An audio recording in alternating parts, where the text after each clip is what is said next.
¿Existen los ángeles? A esa pregunta, la respuesta de millones de personas sería un sí rotundo. De hecho, solo en los Estados Unidos, 7 de cada 10 personas creen en su existencia. Personalmente, y aunque conocía esta creencia, el tema nunca había captado mi atención. No es que creyera o dejara de creer en los ángeles, simplemente no formaban parte de mis intereses espirituales. Desde niña, mi relación espiritual siempre ha sido directa con Dios. No con Jesús, no con María y tampoco con los ángeles. Para mí tratar con intermediarios no era necesario, ya que consideraba tener una relación personal y cercana con Dios, que en mi percepción es también el jefe de todos ellos. Sin embargo, hace algunos años, mi perspectiva cambió. Durante un periodo en el que me encontraba lejos de mi residencia habitual, me encontré en un contexto inesperado. Parecía que todo a mi alrededor giraba en torno a Los Ángeles. Era como si estuviera siendo bombardeada mentalmente con comentarios, historias y argumentos sobre su existencia. Poco a poco, el tema comenzó a despertar mi curiosidad. Tengo una forma peculiar de lidiar con conceptos que no comprendo del todo. En mi mente existe una especie de carpeta mental marcada con un signo de interrogación. En ella guardo temas que podrían ser ciertos o no, pero que por algún motivo no me interesan lo suficiente como para profundizar en ellos de inmediato. Así que, después de aquel bombardeo, decidí sacar este tema de mi carpeta mental e investigar por mi cuenta para comprobar su veracidad. Lo que voy a compartirles es mi experiencia personal, una experiencia que transformó mi percepción sobre los ángeles, quienes ahora considero mis amigos y compañeros de la eternidad. Todo comenzó cuando decidí comprobar por mí misma su existencia. Estaba sentada en una reposera bajo la sombra de un árbol, abrazado por una bella enredadera, leyendo textos en mi computadora. En un momento decidí hacer una pausa y de manera espontánea preguntarle a mi ángel de la guarda si realmente existía y si estaba a mi lado. Recordé la oración que muchos conocen y quizás hayan repetido en su infancia. Ángel de mi guarda, dulce compañía, no me dejes ni me desampares porque me perdería. Aunque sé que hay variaciones, esa fue la versión que conocía. Me sentí algo ridícula, casi infantil, pidiendo una señal después de tantos años de caminar con Dios. Pero no veía otra forma de comprobar su existencia. Semi-reclinada en la reposera, noté 3 flores en una rama por encima de mí. Entre ellas había en el centro una que estaba marchita. Fue entonces cuando dije: si realmente estás aquí, haz que esa flor marchita caiga. Después de expresar mi petición, me olvidé del asunto y seguí leyendo. Un rato más tarde, miré hacia arriba y noté que la flor marchita ya no estaba entre las otras 2. Bajé la vista y allí estaba, en el suelo. Por supuesto, mi mente intentó racionalizar el evento, pero debo admitir que aquello me pareció muy interesante. Al día siguiente volví a sentarme en la misma reposera. Mientras reflexionaba sobre lo sucedido, me di cuenta que, aunque el evento había ocurrido tal como lo pedí, aún no me sentía completamente convencida de la existencia de los ángeles. Recordé haber leído que algunas personas asociaban la presencia de un ángel con la aparición de una plumita blanca. Decidí insistir una vez más. Perdóname por pedir otra confirmación, pero si realmente estás aquí conmigo, deja una plumita blanca como prueba. Volví a mis lecturas como el día anterior, y un rato después mi mirada se posó en el suelo, en un punto del terreno donde algo blanco llamó mi atención. Me acerqué y para mi sorpresa era una pequeña plumita blanca. La brisa había empezado a transformarse en un viento más fuerte, así que rápidamente recogí la plumita para evitar que se la llevara. Decidida a descartar cualquier explicación mundana, revisé con cuidado las ramas de los árboles cercanos para asegurarme de que no hubiera ningún nido. Era finales de otoño, casi invierno, una época en la que los pájaros suelen estar menos activos en sus ciclos de reproducción.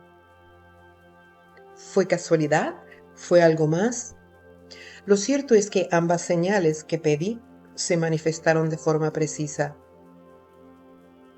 Después de estos sucesos, tuve 2 sueños que me impactaron profundamente. La forma más común en que Dios o el mundo espiritual se comunica conmigo es a través de los sueños. Con el tiempo aprendí a distinguir los sueños comunes de aquellos que tienen un significado especial. A estos últimos se les llama visiones nocturnas. Son eventos o escenas que ocurren dentro de los sueños mientras dormimos, pero con una claridad de propósito que las diferencian de los sueños habituales. En este tipo de sueños generalmente me veo de espalda, observando lo que ocurre frente a mí. El primer sueño que tuve fue el de un ángel. Aunque estaba lejos de mí y no podía verlo con completa nitidez, su presencia era inconfundible. El ángel era alto y su estatura resaltaba en el sueño. Tenía el cabello oscuro, que caía hasta sus hombros. Me esforcé en observar si tenía características más masculinas o femeninas, pero era como si ambas se mezclaran sin una distinción clara. El segundo sueño que tuve fue diferente. Esta vez el ángel tenía una expresión seria y el cabello corto. Si los ángeles tuvieran géneros, habría dicho que este parecía más masculino, aunque no estoy segura de que esa clasificación aplique en el ámbito espiritual. De ambos sueños, lo que más me llamó la atención fueron su estatura notable y su sencillez. A pesar de lo que había imaginado, no tenían alas ni detalles extravagantes. Eran seres que transmitían una presencia sencilla y natural. Las apariciones de ángeles en las escrituras suelen describirlos como seres con figura humana, sin alas. Es principalmente en las visiones de los profetas donde se mencionan seres alados. Por lo tanto, las representaciones de ángeles con alas aparecen más en contextos de visiones proféticas o en representaciones artísticas como esculturas, que en interacciones directas con seres humanos. Es interesante notar que la idea de seres alados no era exclusiva de la tradición hebrea. Ya en las creencias religiosas de los mesopotámicos y los persas se encontraban figuras de este tipo. Los Caribu o Curibu eran genios alados que actuaban como guardianes en la mitología mesopotámica. Eran representados como figuras humanas con alas extendidas, en actitudes de oración o protección. Durante el exilio babilónico, entre los años 597 a 538 a.C., los judíos estuvieron en contacto directo con estas representaciones iconográficas y mitológicas. En el año 596 a.C., el rey babilónico Nabucodonosor II conquistó Jerusalén, destruyendo el templo de Salomón en el año 586 a.C. Gran parte de la élite judía fue deportada a Babilonia, donde vivieron como una comunidad exiliada, manteniendo sus tradiciones religiosas, pero expuestos a la rica cultura y religión mesopotámica. Los babilonios veneraban figuras aladas como los caribus y los lamazu, criaturas protectoras que pudieron influir en la concepción de los querubines hebreos. Este contacto cultural no solo expuso a los judíos a nuevos simbolismos, sino que también enriqueció su cosmovisión en temas como la cosmología, los ángeles y la demonología. En el año 538 a.C., el rey persa Ciro el Grande conquistó Babilonia y emitió un decreto que permitió a los judíos regresar a su tierra y reconstruir el templo, conocido como el Segundo Templo. Durante este periodo, los judíos convivieron con los persas, quienes practicaban el zoroastrismo, una religión que incluía seres espirituales como los Ameshespentas y los Yasatas, que actuaban como guardianes y mediadores divinos. El zoroastrismo introdujo conceptos como jerarquías celestiales, espíritus guardianes y la lucha entre el bien y el mal, elementos que comenzaron a reflejarse en las ideas judías posteriores sobre los ángeles. Durante el dominio persa, se consolidaron muchos textos bíblicos, incluyendo partes de Isaías, Ezequiel y Daniel, que contienen descripciones de seres alados y jerarquías celestiales. La convivencia con los persas fortaleció la concepción de los ángeles como guardianes y mensajeros divinos. Por su parte, el exilio babilónico había aportado la rica simbología mesopotámica. Estas interacciones culturales probablemente enriquecieron la angelología hebrea, sentando las bases para las representaciones de ángeles como guardianes alados en la tradición judeocristiana. Otra vivencia que fortaleció mi creencia en los ángeles ocurrió la primera vez que vine a los Estados Unidos. Estaba esperando recoger mi equipaje y empecé a preocuparme un poco. Entre mis pertenencias había una bolsa larga tipo militar, bastante pesada, y me preguntaba si sería capaz de sacarla sola de la cinta transportadora.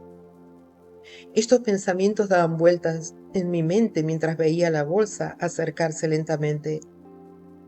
De repente, en un abrir y cerrar de ojos, algo increíble sucedió. La bolsa literalmente voló de la cinta, aterrizando directamente a mis pies. Fue tan inesperado que me quedé perpleja por un momento. Una mujer que estaba junto a mí abrió los ojos y la boca con una expresión de absoluta sorpresa y dejó escapar un gemido. Me miró como si buscara una explicación, pero yo todavía estaba procesando lo que acababa de ocurrir. Reflexionando después, comprendí que este evento, aunque inesperado, encajaba perfectamente con las experiencias posteriores que había tenido. Desde los sueños hasta las señales que había pedido, parecía que Dios había estado permitiendo que los ángeles se manifestaran en momentos significativos de mi vida para recordarme su presencia y cuidado. Estoy convencida de que los ángeles existen y que tienen la misión dada por Dios de protegernos en todos nuestros caminos. Desde el día en que nuestros primeros padres cometieron la insensatez de separarse del amor de Dios, los ángeles han estado presentes para cuidarnos. Nos protegen de fuerzas que, técnicamente, son más fuertes que nosotros. Sin embargo, cuando estamos reconciliados con el Creador y vivimos bajo su protección, esas fuerzas no pueden derrotarnos, a menos que les demos el permiso para hacerlo. En cuanto a los querubines, serafines o seres alados que aparecen en algunas representaciones, no puedo afirmar si existen o no. Lo que sí tengo claro es que los ángeles no están sujetos a la fuerza de gravedad, porque aunque poseen una figura semejante a la nuestra, su cuerpo no es físico. Por eso pensar en seres alados con alas para volar como los pájaros no encaja del todo en mi lógica espiritual, aunque sí podría hacerlo en una terrenal. Por ahora los he ubicado en mi carpeta de signo de interrogación. Gracias por visitar mi canal y por ser parte de este camino. Hasta pronto.